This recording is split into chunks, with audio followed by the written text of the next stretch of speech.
quero mostrar para vocês um trabalho que está sendo feito em El Salvador, que está arrancando os cabelos, né, da imprensa há mais de um ano, né, que é o trabalho do presidente Bukele. Prendeu mais de 6.000 pessoas num dia só. 6.000 pessoas, num só dia. Essas são as imagens da NBC, onde o Bukele botou os caras na cadeia de qualquer jeito.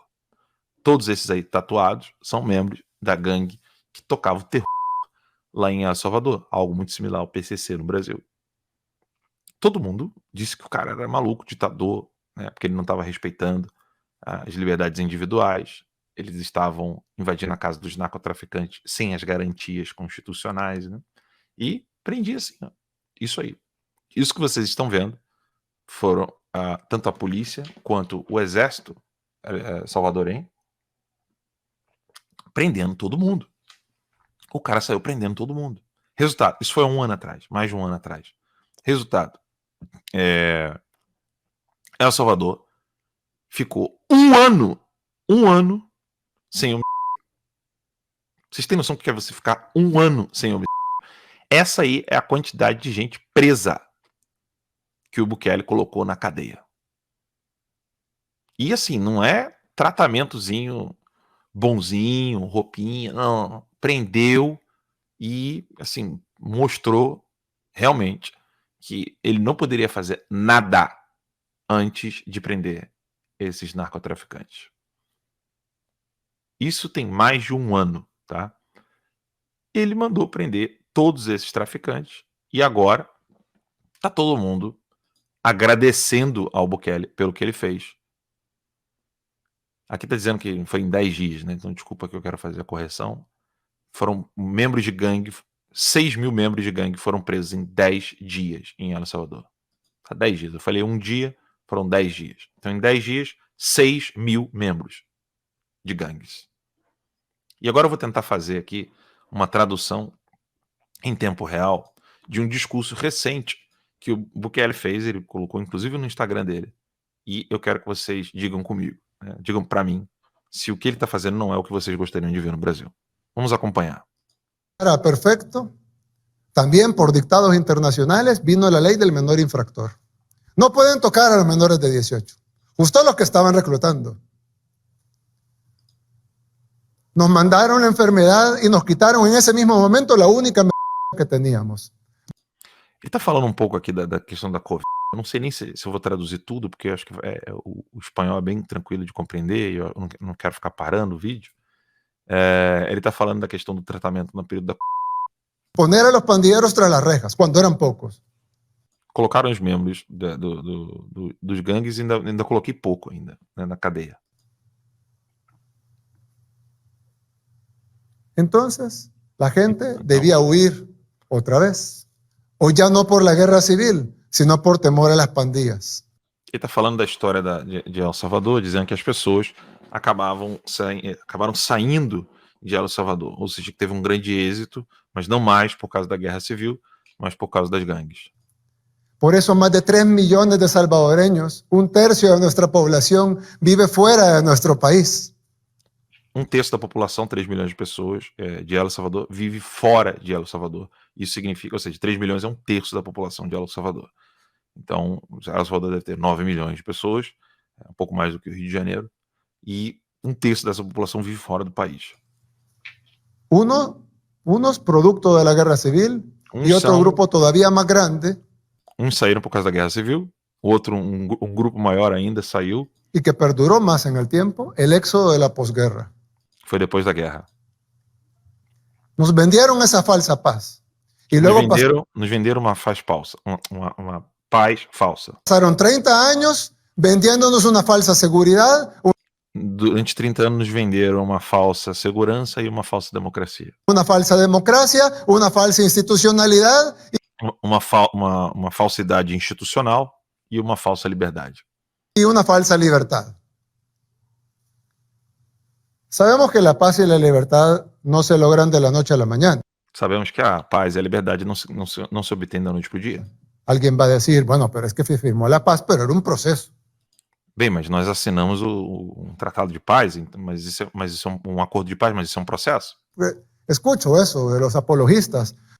Eu escuto isso dos apologistas. de los acuerdos de paz, que dicen, no, la paz se firmó, Apologistas dos acordos de paz. Sim, mas a paz se firmou, mas pero evidentemente no iba a ser de la noche a la mañana, sino que era un proceso, ¿de acuerdo? evidentemente não vai ser da noite para o dia, vai ser um processo. Eu concordo, mas Sabemos que la paz y la libertad no se logran de la noche a la mañana, pero se ve el proceso. nós sabemos muito bem que a paz não se dará da noite para o dia, mas a gente vê o processo. Pero los años pasaban y lejos de ir consiguiendo cada vez más paz y más libertad, cada vez la íbamos perdiendo más. E à medida em que, depois do acordo de paz, os anos iam se passando, a gente ia perdendo a liberdade e perdendo a paz. Algunos pocos, pueden decir que esto es mentira, Alguns poucos podem dizer que isso é mentira. pero ahí están los datos Mas aí estão os dados. que no hicimos nosotros. En el año 2000, Os dados que não foram feitos por nós. Né? No ano de 2005, apenas nesse ano, 2005, por poner un año, porque en 2004, 2003, 2006, você pode dizer, poderia ser o ano de 2004, 2003, 2013 e 2006. en el año 2005 se cometieron menos homicidios que en el 2010. O ano de 2005 teve menos homicídio do que do ano de 2010. Y en el año 2010 se cometieron muchos menos homicidios que en el 2015. E 2010 cometeram-se menos homicídios do que em 2015. Es decir, la violencia iba aumentando en lugar de disminuir. Então ele está falando que estava aumentando. Então ele está fazendo é isso mesmo, ele está fazendo uma comparação de anos anteriores e ele via que a criminalidade ia aumentando e não diminuindo. No íbamos en un proceso hacia la paz, Ou seja, nós não estávamos num processo até a paz. íbamos en un proceso hacia la guerra. Nós estávamos no processo até a guerra.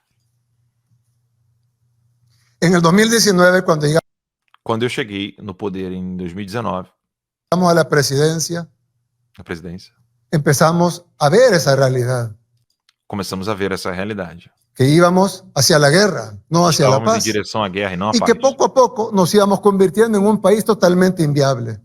E que pouco a pouco nós estaríamos num país completamente inviável.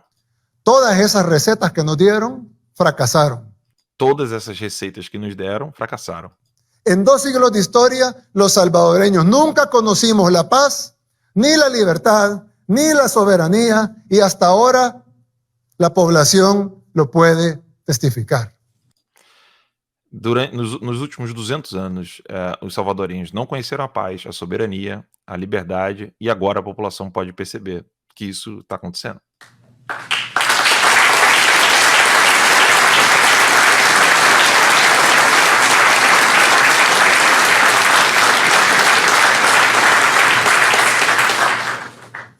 En 2019, No ano de 2019, la población decidió acabar con el bipartidismo y la posguerra. a população decidiu acabar com o bipartidarismo e com o período da pós-guerra, En las elecciones del 3 de febrero. por meio Y das en el eleições de fevereiro. 2021, el E no ano de 2021, as pessoas ratificaram a decisão pueblo lo ratificó en las elecciones del 28 de febrero. de 28 de fevereiro, Lo ratificó masivamente.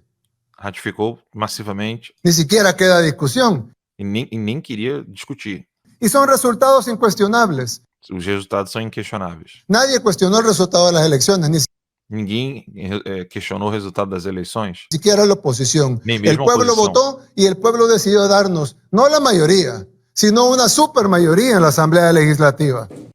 O povo decidiu não só dar a maioria, mas uma super maioria na Assembleia Legislativa.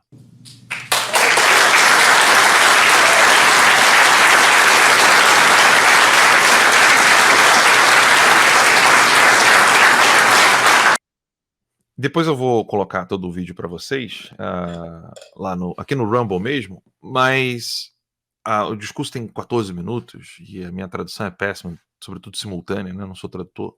Mas o ponto é o seguinte: 2019 esse homem foi eleito, tá? Ele falou que ia combater o narcotráfico, combateu o narcotráfico, combateu as gangues, botou o exército para trabalhar, botou a polícia para trabalhar, aumentou o efetivo das Forças Armadas, deu força e poder policial, começou a prender os criminosos sem nenhuma piedade. Teve forte oposição de poderes internacionais como ONU e companhia. Cagou para todos eles. debochou do Maduro, debochou da ONU, debochou de todo mundo e fez com que El Salvador tivesse o seu primeiro ano sem homicídio. El Salvador, tudo bem, é um país pequeno. Seria até uma injustiça de nossa parte, da minha parte, dizer para vocês que o que foi feito em El Salvador poderia ter sido feito no Brasil da mesma maneira. O ponto aqui é o seguinte: a formação que o Bukele teve, né? O Bukele teve formação com o Heritage Foundation aqui nos Estados Unidos, tá? Para quem não sabe. Eu mesmo fiquei sabendo disso recentemente com um membro do Heritage Foundation.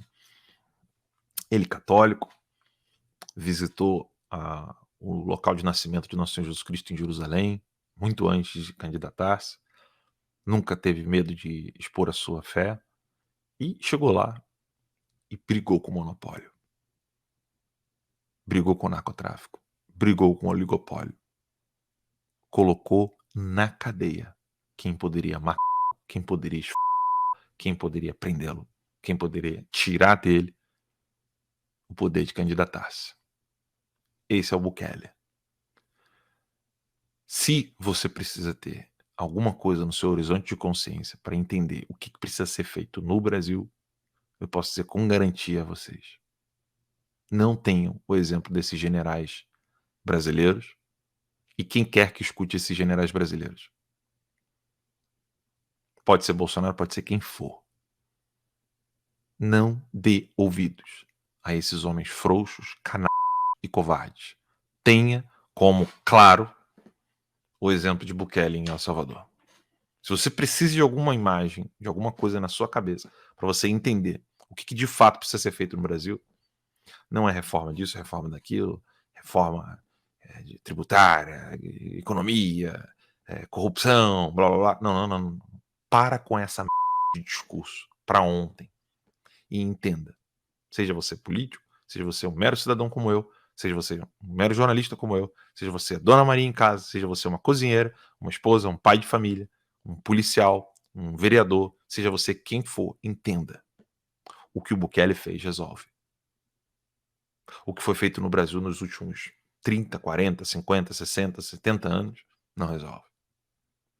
Nós perdemos a liberdade, assim como estavam perdendo os salvadorenhos. Nós perdemos a paz, assim como estavam perdendo os salvadorenhos. E como é que eles conseguiram resgatar isso? Por meio da força. Força contra o crime organizado. Sem pena e sem dó. Caguei pra ONU, caguei pra todo mundo, fazendo o que deveria de ser feito. Tá aí um bom exemplo. Que o Brasil siga. Que o Brasil siga o exemplo de El Salvador. Deus abençoe vocês. Aqui eu me despeço. São 9 horas e 19 minutos. Não quero deixar esse programa muito longo. Espero que vocês possam divulgar o Rumble do Terça Livre, rumble.com/canal Terça Livre. Divulguem também o podcast lá no Spotify e no aplicativo de podcast da Apple. E assinem noticiasemmascara.com.